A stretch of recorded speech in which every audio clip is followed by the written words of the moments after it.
Hello students, आज की video के अंदर हम कोरोजन के बारे में बात करेंगे। कोरोजन जो वर्ड है ये बहुत ही इम्पोर्टेंट है और कोरोइड जो मेटल ऑब्जेक्ट होती है उनके लिए बेसिकली कोरोजन कोरोइड इस टाइप के वर्ड यूज़ किए जाते हैं। एक्चुअल में कोरोजन क्या होता है, जब भी हम नई कोई मेटल ऑब्जेक्ट खरीदते हैं आपने देखा होगा उसके ऊपर बहुत ज़्यादा शाइनिंग प्रेजेंट रहती है, बिल्कुल चमकदार, और जो सरफेस होता है वो बहुत ही स्मूथ रहता है। लेकिन टाइम के साथ साथ जो सरफेस होता है वो डल हो जाता है और जो मेटल होती है वो स्लोली ईटन अप होना स्टार्ट कर देती है। और अगर बहुत लंबा टाइम पीरियड चला जाता है तो आप देखेंगे वहाँ पे कि जो मेटल होती है उसके ऊपर एक ऑक्साइड लेयर जनरेट हो जाती है। बेसिकली जो लेयर होती है वो ऑक्साइड की बनती है, पर हमेशा ये कंपल्सरी नहीं होता है। डिफरेंट डिफरेंट मेटल्स के साथ डिफरेंट डिफरेंट टाइप की लेयर्स जनरेट होती हैं, लेकिन ऑक्सीजन का उनके अंदर एक मेन रोल रहता है जिस वजह से कोरोजन होता है। तो एक्चुअल में कोरोजन होता क्या है? It is a process of slow eating up of metal by the gases and water vapors present in air due to formation of certain chemical compounds। जो एयर है, एयर तो हर जगह प्रेजेंट है, तो उसके अंदर वाटर वेपर प्रेजेंट रहते हैं और ऑक्सीजन, कार्बन डाइऑक्साइड, ये चीज़ें भी प्रेजेंट रहती हैं।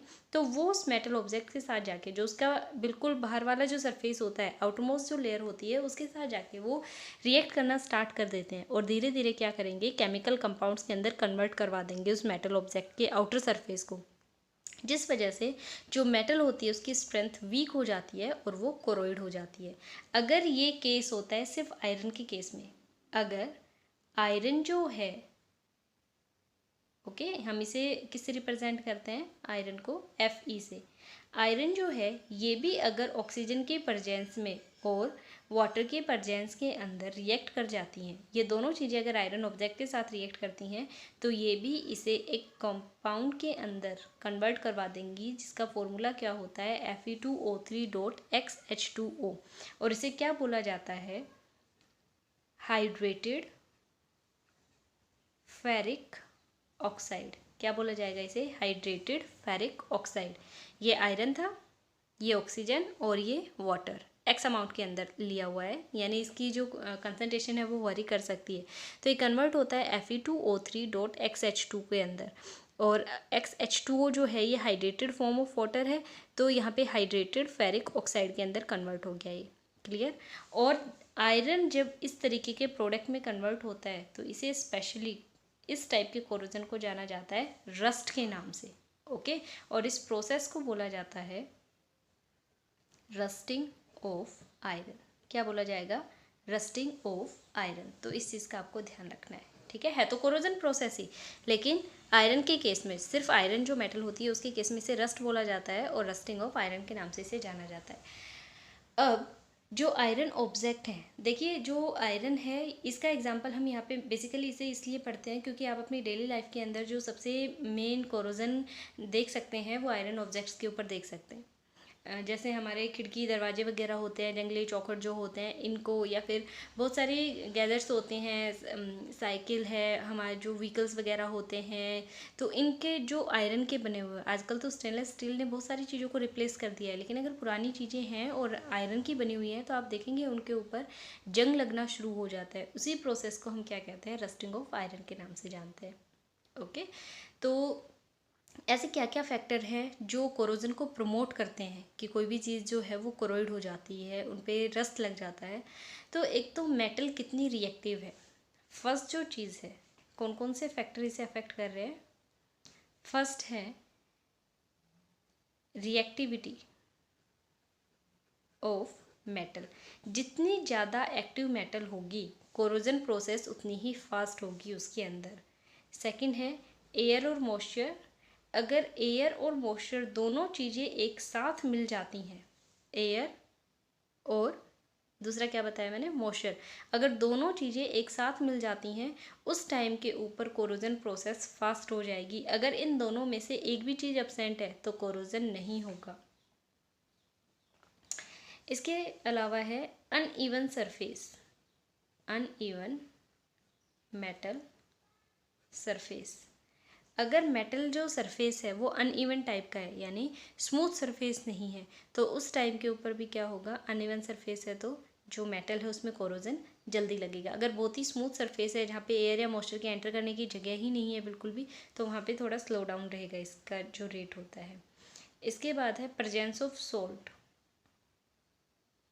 अगर हम किसी ऐसे एनवायरनमेंट के अंदर रहते हैं जहाँ पर जो वाटर है, लगातार चीज़ें वाटर के कांटेक्ट में आ रही है और वहाँ पे सॉल्ट की कंसंट्रेशन बहुत ज़्यादा है, इलेक्ट्रोलाइट बहुत ज़्यादा है, तो उस टाइम के ऊपर जो कोरोजन प्रोसेस होती है वो फास्ट हो जाती है। जबकि ऑर्डिनरी वाटर और डिस्टिल वाटर अगर प्रेजेंट है तो वहाँ पर ये रेट थोड़ी स्लो रहती है। कोरोजन जो प्रोसेस होती है ये बहुत ही स्लो प्रोसेस है। कैसी प्रोसेस है कोरोजन? बहुत ही स्लो प्रोसेस है।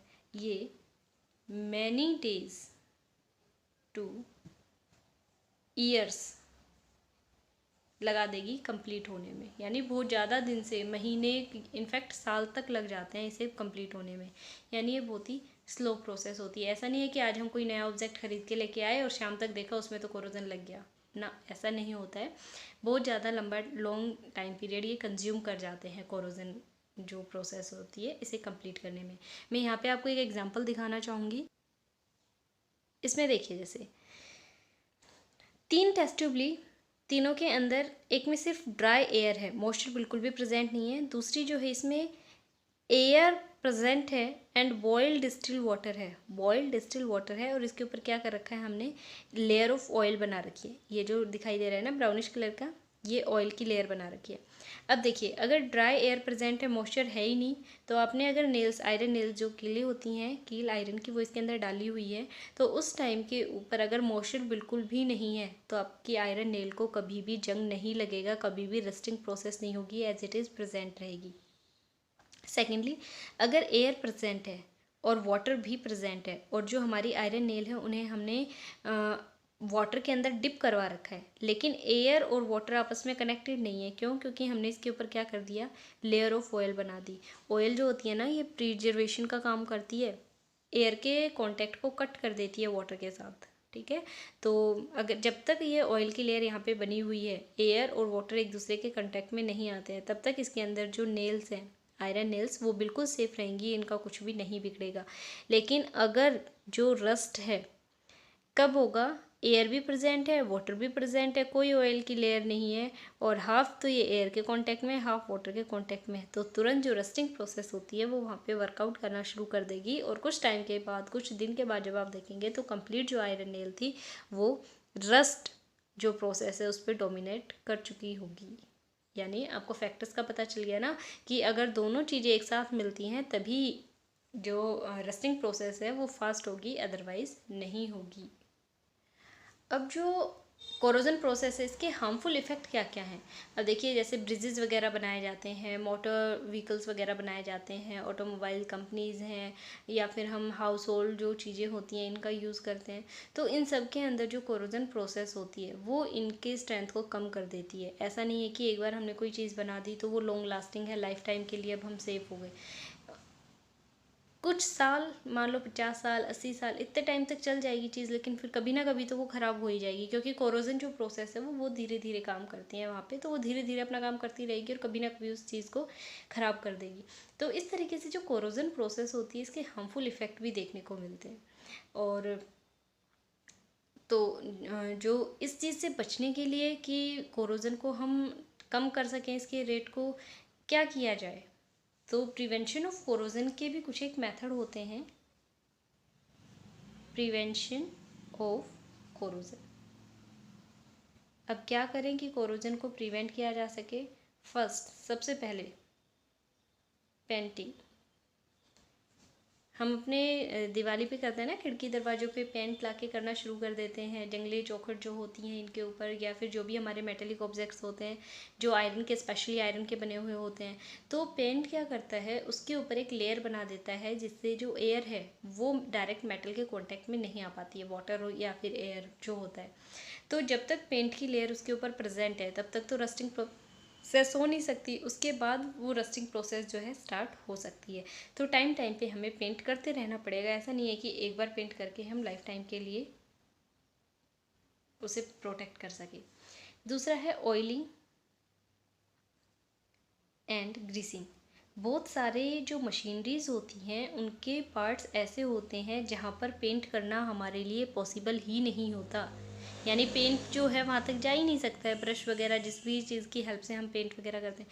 तो वहाँ पे क्या कर सकते हैं, ऑयल या फिर ग्रीस आप अप्लाई कर सकते हैं। तो वो क्या करेंगे, फ्रिक्शन को कम कर देते हैं और दूसरा जो सरफेस होता है उसे स्मूथ बना देंगे, और जो एयर वाटर का कांटेक्ट है मेटल के साथ उसे उसके कनेक्शन को भी कट कर देते हैं। तो ये भी क्या करते हैं, बेनिफिशियल होते हैं और अपनी मेटल को प्रोटेक्ट कर सकते हैं।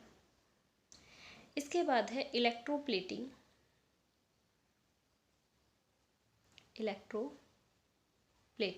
इलेक्ट्रोप्लेटिंग के अंदर क्या होता है कि रस्टिंग को रोकने का ये बहुत ही कॉमन मेथड है। इसमें एक मेटल की कोटिंग कर दी जाती है दूसरी मेटल के ऊपर। जैसे आयरन ज़्यादा रिएक्टिव मेटल है तो इसके ऊपर हम किसी दूसरी मेटल की कोटिंग करवा देंगे, इसके चारों तरफ दूसरी मेटल की कोटिंग करवा दी तो जो भी चीज़ें आएंगी वो उसके साथ रिएक्ट करेंगी, अंदर का हमारा जो आयरन ऑब्जेक्ट है वो बिल्कुल सेफ रहेगा। तो इलेक्ट्रोप्लेटिंग भी एक अच्छी टेक्निक है। और इसके अंदर जो आयरन के ऊपर जैसे मान लो जिंक की कोटिंग अगर हम करवा देते हैं तो इसे बोला जाता है गैल्वनाइजेशन।